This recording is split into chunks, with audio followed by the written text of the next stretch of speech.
Order! Order! You are an incorrigible delinquent at times. Behave yourself, man!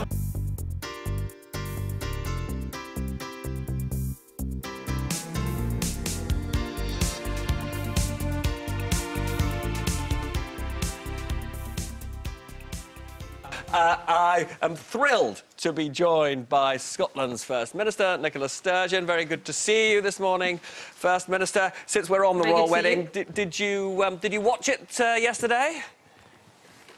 I saw the end of it. I was busy yesterday. I was attending the opening of the General Assembly of the Church of Scotland in Edinburgh, but when I got home I caught the end of it. And you know, whatever their titles, whatever anybody's views on the royal family or the monarchy happen to be, it's impossible not to feel happy for two people who, you know, when you look at them, they're obviously very much in love. So I wish them well. I mean, in terms of the image of the whole country, obviously including your country, some people were a bit disappointed that Meghan Markle's mother didn't walk her down the aisle. Was that a disappointment to you?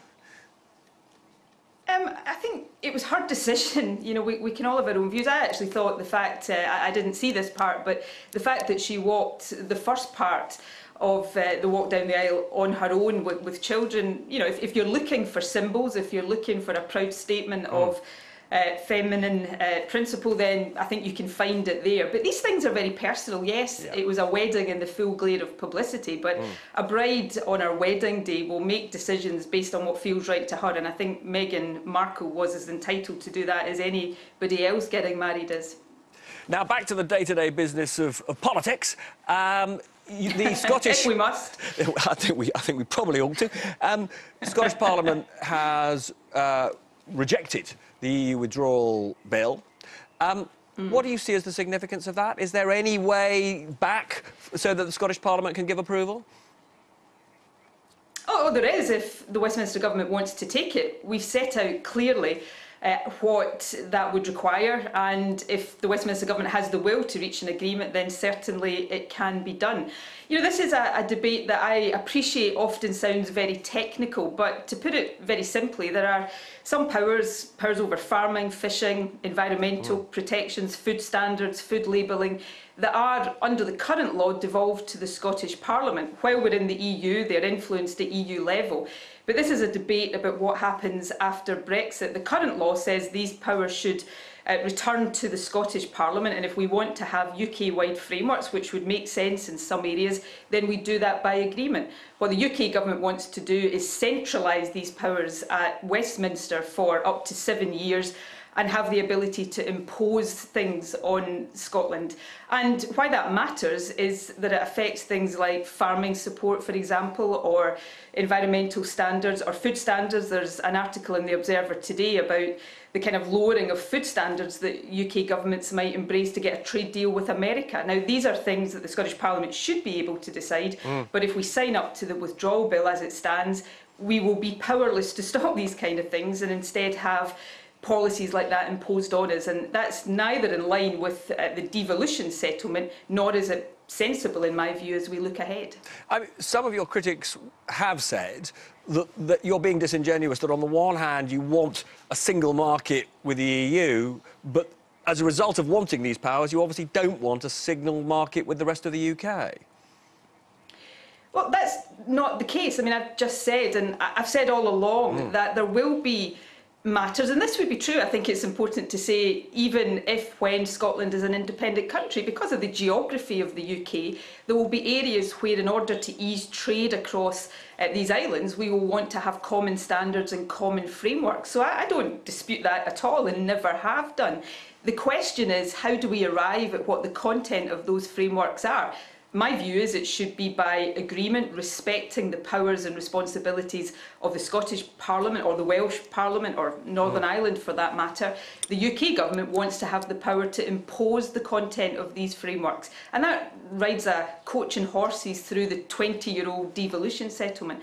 And I don't think, you know, as First Minister, I couldn't, in all conscience, say to the Scottish Parliament that it should sign up to something that allows our ability in areas that are devolved to be completely obliterated in terms of doing things that we think are right for Scotland's interests.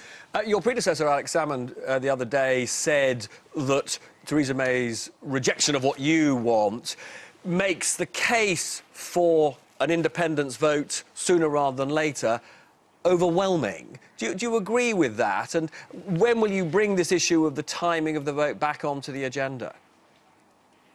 Well, I've said, and I said this round about this time last year, that once we get some clarity, which hopefully we will in the autumn of this year, about the Brexit outcome and the future relationship between the UK and the EU, then I will consider again this question of the timing of an independence referendum. I'm not going to say more about that in advance of that moment arising. But of course, over the next couple of weeks, we will, I suppose, restart a debate about why independence for Scotland is an opportunity and what those opportunities are. As you know, we've had a growth commission looking at the economic opportunities of independence. Its report will be published in the coming days, and I think that's quite an important moment, because if you think about the last couple of years in the UK, it's been very much a debate about how we cope with the damage of Brexit. What I think Scotland now has the opportunity to do is look at how we seize the opportunities that lie ahead. So a debate based very much on ambition and hope, not a debate that's based on despair, which is how the Brexit debate so often feels. We haven't got much time, so a couple of quick questions. We've got Lord Mandelson here, who's very much in favour of the UK getting another referendum on the terms of Brexit. Would you support a call for another vote, another referendum, once we've got the Brexit terms? Well, look, the SNP won't be the block to that. I've made that clear. I think, to be perfectly frank about it, I think Lord Mandelson really needs to do some work with his own party to get them on side before that is even a realistic prospect. But I guess if there is to be another EU referendum, whether on the principle or on the terms of a deal, a big question for Scotland would be what happens if we get the same outcome, where the UK votes to leave as a whole, but Scotland votes to remain, because that's what's happened the last time. It's not a question of the people of Scotland changing their mind.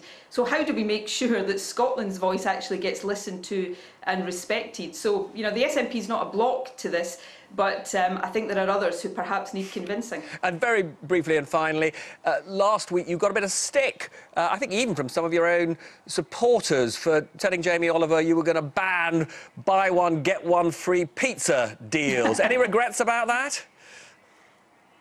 I think the media characterisation of this has been oversimplified, so we'll set out our proposals in detail in the coming weeks. We don't want to make the purchase of food, the weekly shop, more expensive for families. That is absolutely not what I'm interested in doing, but we do want to look at how we reduce promotions and initiatives that actually encourage overconsumption. So this is a difficult area, but it's an important area. Obesity is a big problem, not just in Scotland, but across the UK, further afield. It causes a lot of health issues for people later in life. So just as Scotland has done with alcohol, taking bold measures to try to reduce the harm of alcohol, I think it's time for governments to be bold around obesity as well. But we'll do that with a proper debate, and while I know that the media will always try to simplify things, we'll make sure that that debate looks at all of the complexities, and we'll strive to get it right. Peter, would you make common cause with... Do you see an opportunity there for a bridge with Nicola Sturgeon on your second vote, Hope? Well, let me explain why I'm in favour of a public vote, giving the public the final say on the Brexit deal. Okay. It's partly because it's the biggest decision this country's ever going to face. I mean, we all know that the government's already decided to pay any price, make any concession, pay through the nose to get out of the European Union. The question is, what's our future relationship going to be, and how well is that going to serve the economy? So it's a huge decision for people to take. Secondly, I don't think that leaving it to 650 politicians in Westminster on their present performance, with all respect, Sarah, is going to enable them to reach a very strong consensus or an agreement on the final deal. But here's the real point I'd make. The reason why the government are getting away with, continuing at loggerheads over their Brexit strategy. They're completely at sixes and sevens. Shall I tell you why? Because they're unaccountable. You know, there's no sanction against the government at the end of the day. They can do what they like. They can railroad Parliament. They can override any parliamentary opinion they think. If you had a people's vote put in place, they really would need to know that they had to act in the public interest. They had to produce a deal that was really going to serve everyone. And if they didn't do that, then the public would see to them. Very lovely talk to you, First Minister. Was there anything you particularly want to challenge Peter on there? Well, as I said, you know, it's not the SNP that he has to work on, it's Labour. I absolutely agree that the government is all over the place, hopelessly divided, no longer has the interests of the country at heart. But, you know, how do we get the majority in the House of Commons? I think there's a majority there to be had, for example, for staying in the customs union, for staying in the single market. The barrier to some of this just now is the divisions within the Labour Party. So I guess my advice would be, if he can, to try to bring Labour together behind some sensible positions. Great to talk to you. I'm delighted to be joined by the President of the CBI, Paul Drexler. Paul, there's this great row, debate going on in Cabinet about the nature of our customs relationship with the EU. How damaging is it for the confidence of business that, you know, all this time after we voted to leave the EU, the government still doesn't have a position on what our trade arrangements should be? Well, look, good morning, Robert, and I'm delighted to be here. May I say, first of all, that in the context of the customs union, the real message from the CBI would be that there are tremendous opportunities for the UK to grow our businesses, invest, and create more opportunities to make difference in education, in health and many other areas. That's what we see as the great opportunity.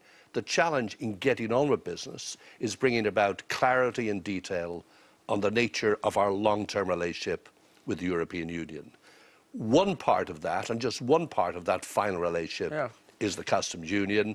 From a business point of view, we have something that works brilliantly well at the moment. Which is membership of the single market and membership of the customs union. And the customs union arrangement at the moment works well. So you would like that replicated? Well, what we would like to see is that we continue with that until there is something better that comes along. So you like the Prime Minister's backstop arrangement that says, until she can prove that one of her other customs ideas actually works, we would effectively remain in the customs union? Well, I think what the Prime Minister is rightly doing is thinking about the impact on the economy. And the most positive impact on the economy is not to cause delays at our borders, be they at ports or other border challenges, not to increase costs for businesses, and to ensure that we can grow our businesses, because that's the best way to create future prosperity. You're a practical businessman, OK? She has described her position of staying effectively in the customs union, not 100%, but effectively in the customs union as a backstop.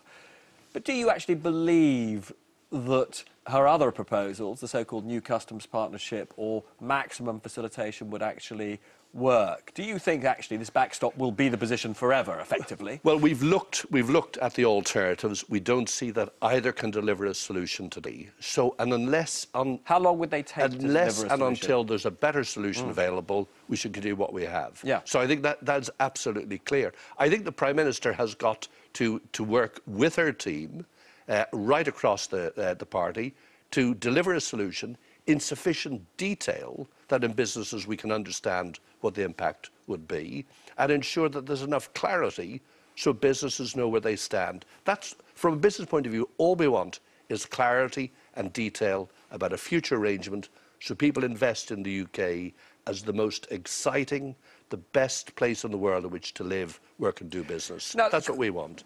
But quite a lot of the Brexit supporters, someone like Jacob Rees-Mogg, would say, actually, you could have that kind of clarity with a hard Brexit, with, you know, essentially a free trade arrangement.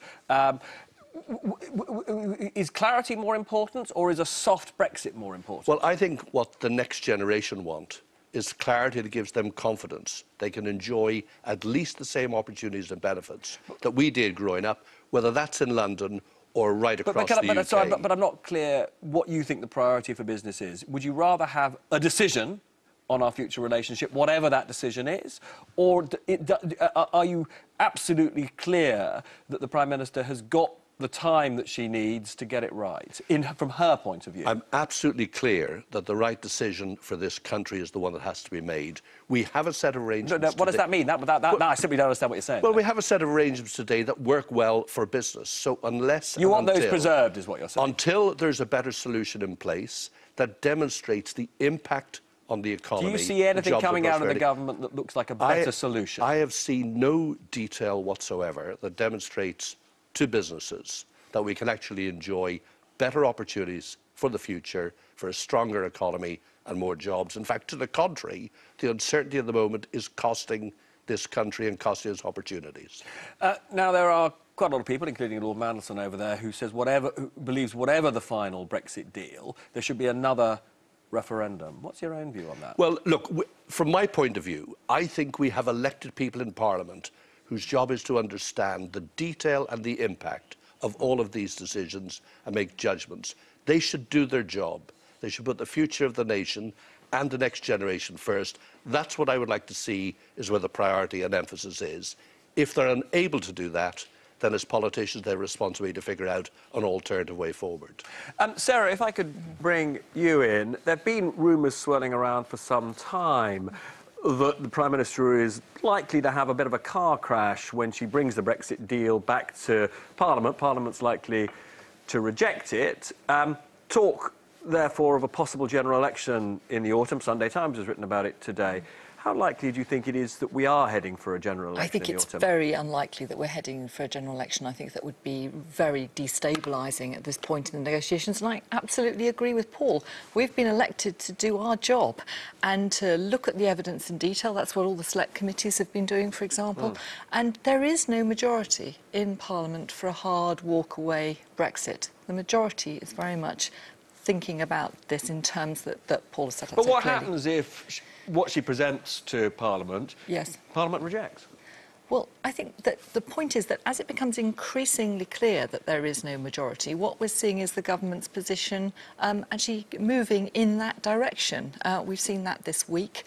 And I think those of my colleagues and others who want to push this into being a sort of leadership contest are doing a great disservice to the country. They'd be much better to accept the reality of the parliamentary numbers, even if they did oust the Prime Minister, as they keep making these veiled threats to do. That wouldn't alter the parliamentary arithmetic, which is not going to allow a hard Brexit. You won't get your referendum unless you get the voice of business on your side, will you? What I want above all, Robert, is a really good first-rate deal for the country. That's really what I want. And there is no perfect or ideal solution, by the way, to Brexit. I mean, everything is going to be worse than what we have at the moment. The question is, how do we limit the damage? How do we limit the economic blow? I'm going to say there will be Brexiters watching who disagree with you, and unfortunately that's all we've got time for. Now, one thing that we take very seriously on this show is getting out of Westminster every week to talk to people outside of the bubble. And this week we went to Coventry, and I have to say we found some of the most forthright opinions on Brexit that I've ever heard. And we also spoke to the Mayor of the West Midlands, Andy Strout, who has his own views on how those negotiations are going. Coventry is a city of history and resilience. Its medieval cathedral still standing despite the best efforts of German bombers. Its most famous figure, Lady Godiva, a statue of naked strength. Little wonder the romanticism of Brexit appealed here. Residents of this Leave-supporting city have no doubt that Britain can go it alone. We just want it over and done with. Do you think that the politicians might not do it at all? I think they're stalling because they don't want it to happen. They're definitely stalling and trying every tactic they can to stall it. I voted for Brexit for the simple reason I didn't think this country could get any worse. Really? Yeah, I think it was down at rock bottom. So really, the only way, is go into the unknown, take the opportunities, and it can only be for the good. They're our nearest neighbours, Europe, so we've got to fit them into it somehow. So, like trade, for example, you'd like it to be easy to trade with. And easy to move backwards and forwards as well, obviously. So what kind of Brexit is it that you hope the politicians will deliver? Well, that we get our independence back. We become a country in our own right. We're not governed by some tin pot little alley. we are who we are. We're ruled by, and we decide we make our own decisions for our own country. I was really struck by how strongly people here feel about Brexit. Lots of people telling me that they want a clean break with the EU, that politicians should just get on with it and stop dragging their feet. And frankly, if anyone in Westminster thinks that people are changing their minds on Brexit, well, they should come to Coventry. On the outskirts of the city at Warwick University, I spoke to the man in charge of representing the area. Andy Street, Conservative Mayor of the West Midlands and former boss of John Lewis, believes getting Brexit right is crucial. It's absolutely critical to the West Midlands that Brexit is right. Let me talk about a particular aspect of it. We've seen a brilliant revival in exports from the car industry, and actually it helps the West Midlands become the only region of the country with enjoying a trade surplus with China. But that new modern industry relies on goods coming in and out of the country in the supply chain. That's what frictionless movement really means. If you're assembling a Jaguar Land Rover car, the exhaust will come from one part of Europe, the seat belts from another part of Europe, and they've got to be able to move in easily for that supply chain to work in a lean way. So that's what's at stake. So how many jobs are at stake then if we don't get Brexit right? Well, the car industry across the West Midlands now employs about 50,000 people in itself, and then, of course, the multiplier of that is huge. I don't think you can put a number on what could go wrong, but what really matters is that's so important to the West Midlands. So tens of thousands of jobs at stake, is that fair? That's the scale of the car industry in the West Midlands. I noticed you talked there about frictionless trade. It kind of feels as that's the word that everyone throws around, and it feeds into the customs debate that we're having, doesn't it?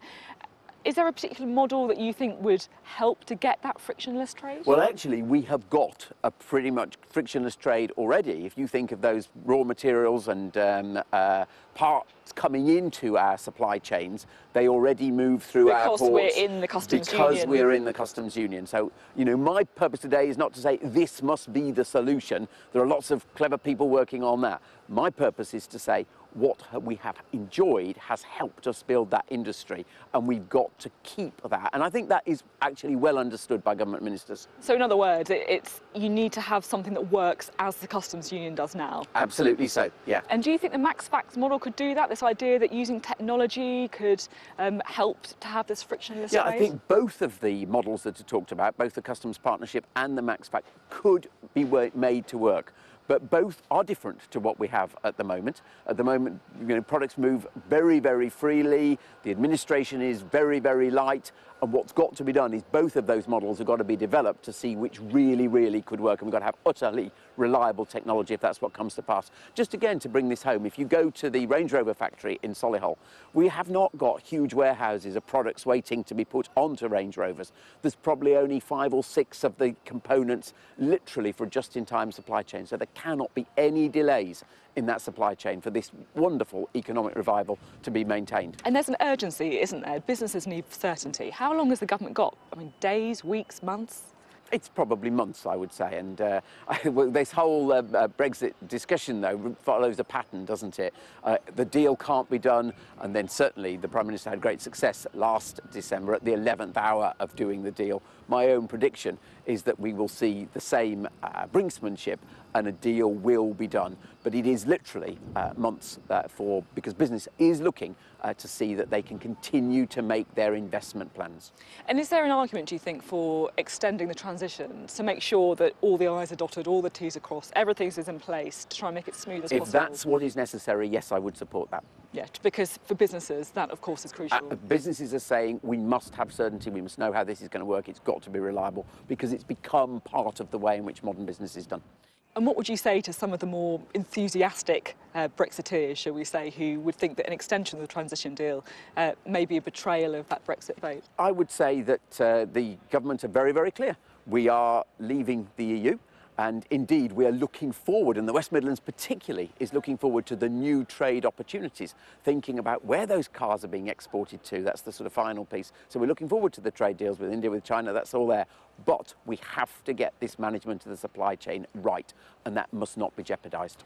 We're here in the West Midlands who voted to leave the EU. Do you think they'd be happy with how the Brexit negotiations are going? What kind of Brexit do you think that people that you represent are hoping for?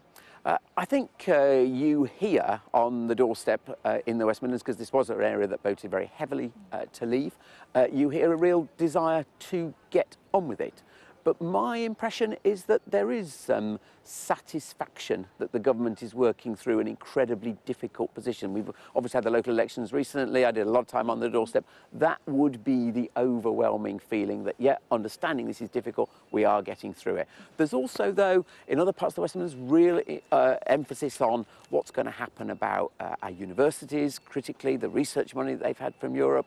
There's real interest in terms of the vacancies that are already coming in some parts of our economy, and there's a question about what the immigration process can be. So all of these issues come out on the doorstep as well. And as someone who has worked in business and also politics, I'm quite keen to find out your answer to this question. Who do you think is easier to deal with, people who work in business or politics? What a great question. I think they're... Do you know what? There is more similarity than you would naturally believe. The first thing you have to do in whether you're leading a company or a politician is you've got to set your stall out, you've got to tell your story, you've got to be the front man, you take the brickbats, you take the good moments. Very similar, actually. And the second thing you have to do is build your team around you. Of course, what's different is that admirable motivation in the public sector, the values that drive that, whereas in business there is still huge social responsibility, but there are different drivers. But the underlying principles of leadership and of being the front person, that is no different. Very diplomatic answer. Maybe what you might expect from a politician. Would you ever run for Parliament? I don't intend to, no. I've got a dream job. You know, this is my home. It's a place that's got enormous potential. To be honest, it's a place that underperformed its potential for years. I wanted to step into this because I genuinely think we can do far better and make a contribution, bigger contribution to the UK. And then just finally, sometimes we ask people on social media if they've got any questions to put to our guests, and one that I couldn't resist asking you is this. Who's going to win the player final then? Oh, there's no question about that, is there?